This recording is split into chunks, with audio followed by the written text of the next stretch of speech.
Welcome. This is a series to introduce students to a culture of high achievement by interviewing industry professionals. I'm Andrew Kohler, the Community Relations Coordinator here at Young Community Schools, and today we have Troy Kirby with us to share a little bit about being a small business owner.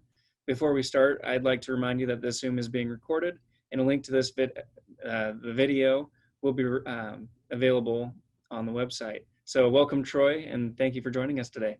Well, thank you. As you notice, I have the COVID cut, the where you basically shave your head and then you basically get to stay inside for a bit. But hopefully we'll weather the storm together. And I do think that this is exciting to have the ability to talk to young kids and find out exactly how to broaden your career when you're going out in the workforce, because it's always a scary time. This is kind of uncertain. And I hope that, what I can provide adds some value. I'm sure it will. Can you start and tell us a little bit about what you do? So I don't do one thing, and that's always the thing that trips people up. And I would always caution people from doing just one thing. You should learn a lot about a lot of things. Right now, I own a family fun center called Charlie Safari. That's in Hawks Prairie. We took that over in May of last year. I had to redo a lot of the stuff, but had I just taken that over and not had any kind of complementary skills or experience, it would have been for naught. I wouldn't have known how to manage people. I wouldn't have known how to do anything. I also own a sports team, the Lacey Pocket Gophers. I own a publishing company, a sports consulting, a ticket company, vending, etc. They're not in the traditional sense of how you frame companies, to where they all have employees and they all have office space and they all have things. I also have a cider bar that's about to launch. It just depends what you have, but you have to realize that everything can become a business and everything can become a revenue stream. And that's one thing I would encourage young people to do, is start to look at different ways that you can create added value revenue to where it doesn't actually cost you, the majority of your time, but at the same time, always just kind of brings in a trickle here, a trickle there. One book that I would suggest, and it's going to make you laugh because it's not by an academic, but it's by Gene Simmons of KISS, and it's called Me Inc. And you're going to laugh because everyone's going to go, well, why would I want to listen to the guy that, fronts a band? He's made more money than that band combined because of the other things that he has done beyond it, such as trademarking. He trademarked the phrase, "It's the sport of kings" for horses. Doing those types of things and with low overhead. And when you actually look at this time right now, it is the greatest time for entrepreneurs. So a lot of people are going to be down. You're going to get the negative people that are going to say, oh, woe is me, the job market, etc. This is a fantastic time to learn what you're good at and to learn that you might be good at a variety of things in small amounts. And, maybe it doesn't kind of pencil out the same way it did, 20 years ago, but over the last 70 years, we've had this kind of growth of entrepreneurialism. And I think that it's just about to explode after now post-COVID, because everything now is a business. Everything now is an opportunity. You just have to learn what those opportunities are. And what would you recommend, or where would you recommend they start? You said, find out what you're good at. What can high school students do now to really hone in those skills? So the first thing is, there's an old saying, it says from the mailroom to the boardroom. And I think we confuse what that means. It doesn't just mean now with one company, and it doesn't just mean with one thing.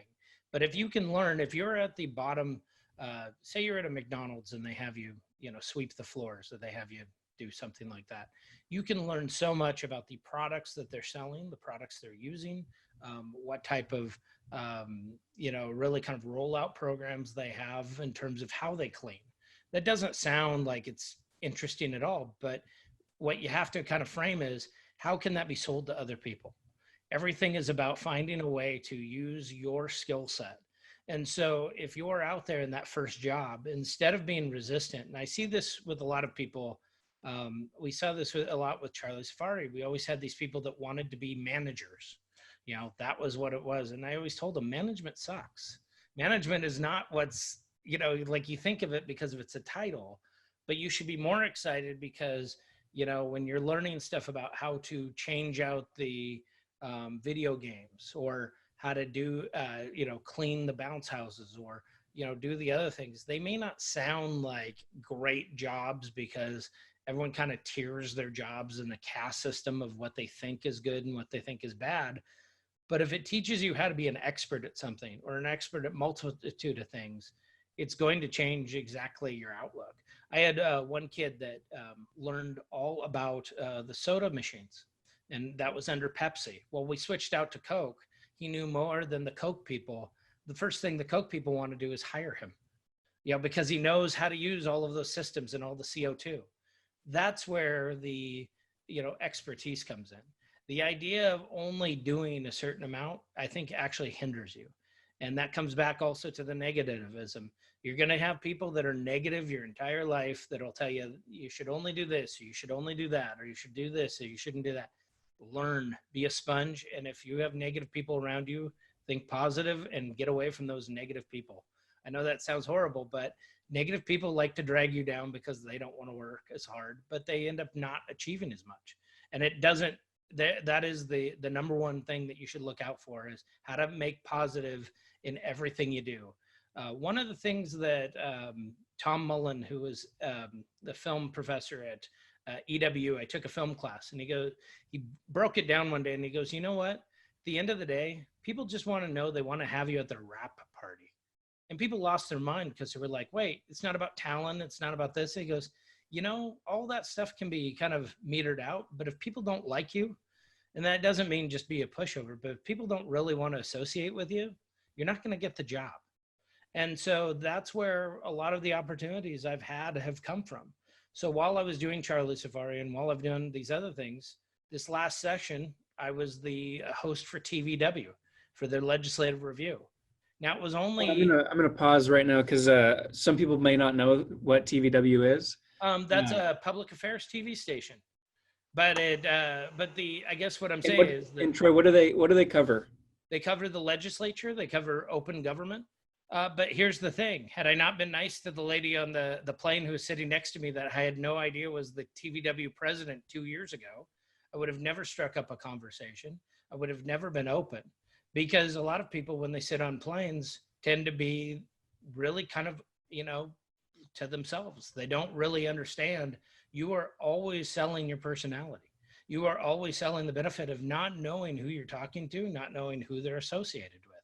And it turns out I got a 3-month gig out of it. And it was great, and it just builds from the experience. And now I have other people, that ask me about media experience. I wouldn't have had that 3 months ago. So you just always have to look for opportunities. Almost, not, you don't want to say yes to everything, but why not? Why not say, well, I'm going to argue with you. Why not say yes to everything? I know that sounds different, but like, you do want to take advantage of as many opportunities as you can, without being a yes man or a pushover, like you were saying, of say yes to opportunity, not always saying yes to people. I was at the student newspaper at Eastern Washington University, and I got a phone call by accident who was for the local soccer team over in Spokane. I said yes to it. They needed a PR person. They were calling for the sports information office, and they accidentally got us. I ended up taking it, worked for 15 years in sports. You have to say yes to stuff. The amount of people that say no to things continuously, no to opportunities because they don't pay off right away, you are hindering yourself. The amount of people that, so when I was in the sports industry, I had a background in radio, and I'd done newspaper and other things. I decided to start a podcast. Well, I started a podcast, and 2 episodes in, I have a friend who worked for the Sonics with me, and calls me up and goes, hey, you need to take that down. You'll get blackballed. That's horrible. Nobody does that in your industry. A year and a half later, after I've already built up all the equity while still doing my other jobs, he calls me up and talks about how he's going to do a podcast too. The thing is you can be ahead of your audience, but you can also be ahead of the people around you. And a lot of people will close themselves off and say, I can't do that. I can't do this. I would rather you fail. By the way, failure is an awesome teacher.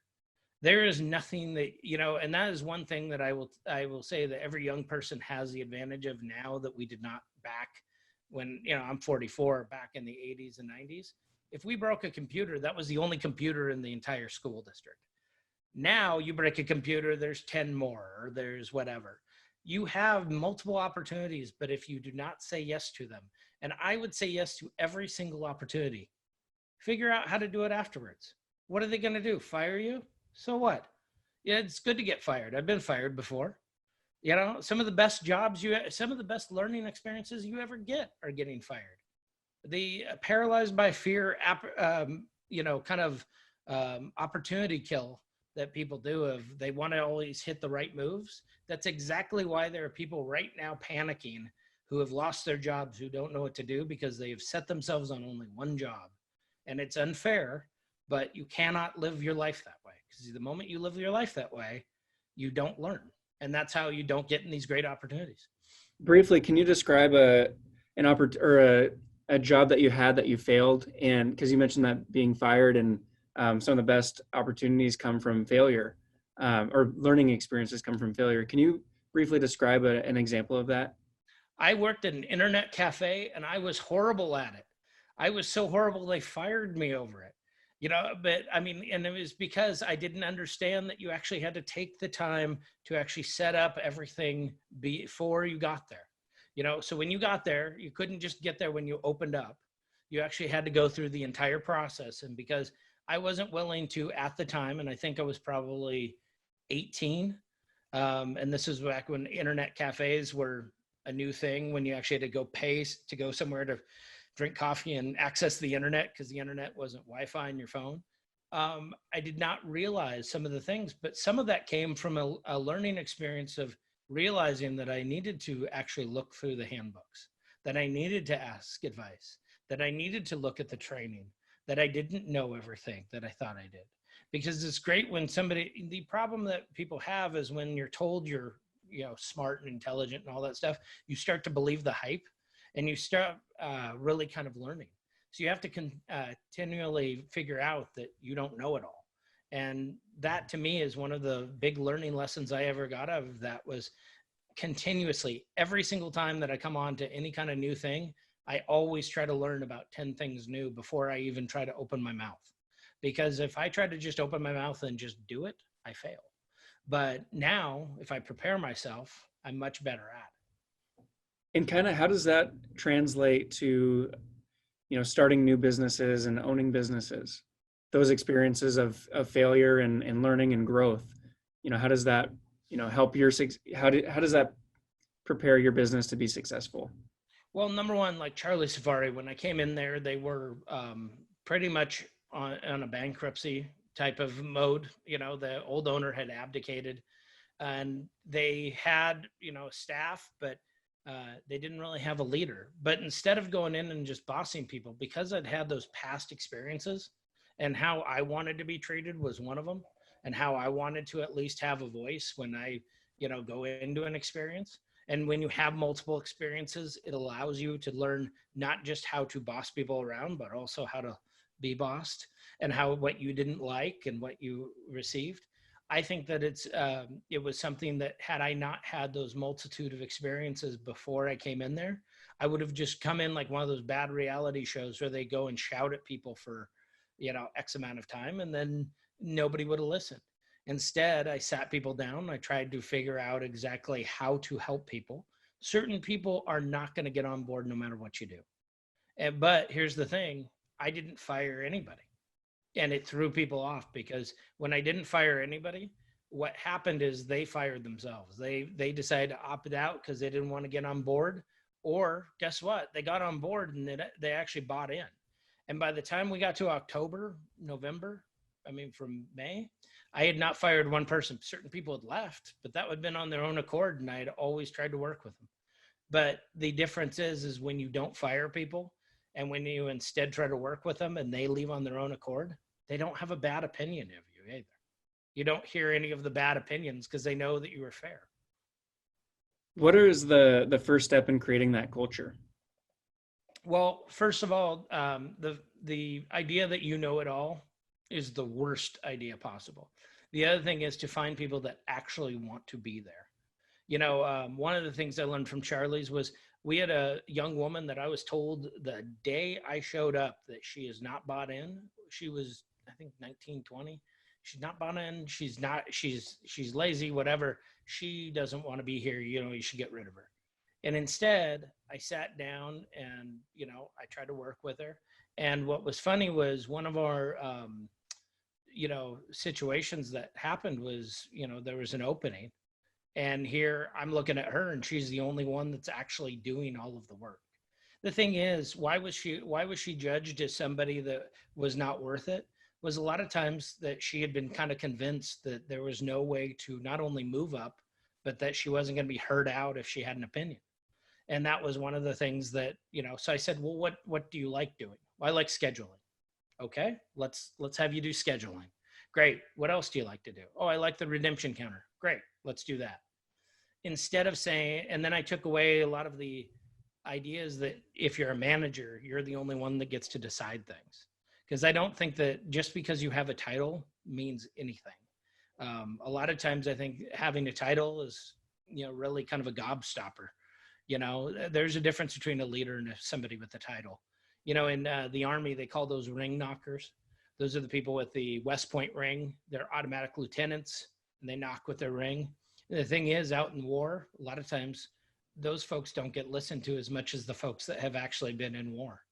And I've never been in the military, but I mean, you hear the stories. But it's like that to me is one of the evident things. You've got to earn it. It's great to have an education. It's great to have all those things. But if you're unwilling to earn it, you're not going to go very far.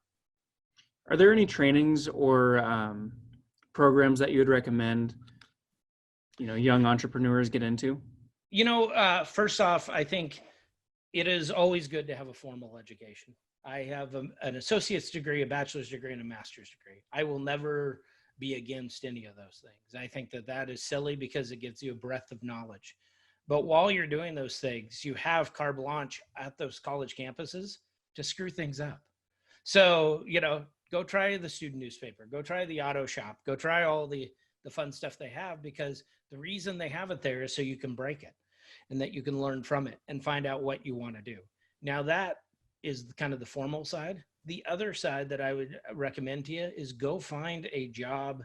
And I know it's going to be harder. I always found it at a Sears store on a weekend of being able to set up stuff. And yeah, you get paid for it, but you learn a lot about yourself. You learn a lot about management of others, people that are like 45, 50 years old who are working these, third jobs, and you learn how to deal with people that are not your same age, which is, I think, a added benefit. If there's one thing that my Generation X has screwed up at a lot of times is we became so loner focused, that we could just do it on our own, that we don't really manage people as well as we should. And I think that that's important to kind of, learn, but it's a humbling experience when you go into those types of things. Education also is listening to others. Just you can't go into the idea that you know what you're talking about. Absolutely. And what advice would you have given your high school self? Honestly, I think my high school self was probably better than I am now at sometimes at reading and sometimes at doing things. It's because you get, this, the COVID thing has allowed a little bit more time to kind of focus on those things, but you look at the things that you didn't build up or you built up before that you kind of cut to the chase now. So I'd almost want my, my younger self to kind of, smack my older self for not reading as much. But, I think we beat up also on ourselves for not, some type of not ascending to whatever our goals were. But, the thing is, you learn as you go. One of the things that I learned about, honestly, was about structure. About not, and this isn't just structure from chain of command, but also how you prioritize things. What's a priority? I worked as a teen press corps member for the Daily Olympian, then ended up getting a sports gig at the Spokesman Review, which is over in Spokane at the sports desk. And Yeah. a lot of it was about prioritization. and it's going down the list. And I used to be one of those people back in the mid 90s that was so fearful that I would take a second job or that I would do something that was more than just the one job that I had. And the best blessing I ever did was take on 2 or 3 micro jobs. They don't require that much time, but you learn so much. And it's like food, variety, variety, variety, right? If you only ate the same sandwich all the time, you know what happens? You get bored. You know, you kind of it's disgusting after a while, right? The same ham sandwich. That's why you got to change the variety up. Sometimes you got to have a salad. That that's a great analogy. Is doing that same thing, and a sandwich is perfect for that. Well, anyway, these interviews are running about 15 to 20 minutes, so we're coming down to the end here. Is there anything else that you'd like to add that we haven't talked about already? I think that I mentioned about the, COVID part, being a challenge, but I do not think that this should be something that if you're a young person holds you back. If you honestly think it's going to hold you back, figure out ways to, generate not only money, but interest in what you want to do. Sometimes you're ahead of your audience. Sometimes everything you do is not going to make money, but if it's a part of what you want to do, it can build something up. And I just learn every job. Credit, is really something that I learned doesn't matter as much as you think it does. There's a documentary out right now with the Chicago Bulls called The Last Dance, and it shows the fallacy of credit because there's a general manager who built up the team. And even though they're riding for their, 3rd championship and 6th in 8 years, he's guaranteed to blow up the team because he feels he is not getting enough credit. Credit is not really that much. And I actually looked up his record afterwards, after he blew up the team and everything else. For the next 5 years before he got fired, he went 98 and 300. No playoff appearances. So what do you think your credit was then? So I would just kind of, I would look at that as, it's a kind of a dangerous fallacy to know about credit, and just think that credit's all it. So I've actually heard a lot about Last Dance, and I looked on Netflix and I didn't see it there. Where can people watch that? Right now it's on ESPN. It's on it's probably the only thing running on ESPN, but